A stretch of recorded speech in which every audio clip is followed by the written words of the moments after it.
की माझं भलं होईल की वाईट होईल, चांगलं होईल, की देव मला काय देणार आहे, काय प्राप्त मी करणार आहे.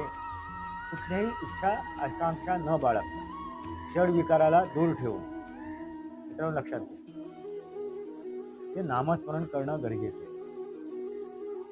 आता आपण एखादा गुरु घेतला असेल, त्या गुरुचं नामस्मरण. आता माझे गुरु आहेत, सद्गुरू आहेत ते साईबाबा, साईनाथ महाराज.